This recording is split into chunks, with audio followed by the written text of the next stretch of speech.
Assalamu alaikum wa rahmatullahi wa barakatuh. It's Muhammad Sadiq from the One Nation team in Syria. We are at Masjid Al Hikmah in the town of Dir Hassan. We're in week 13 of work, and this week we started tiling the second floor of the masjid.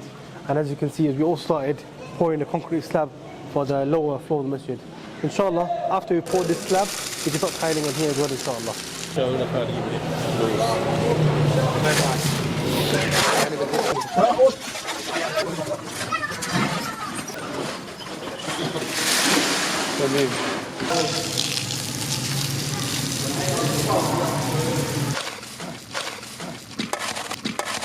صدق كيف تعمل صدق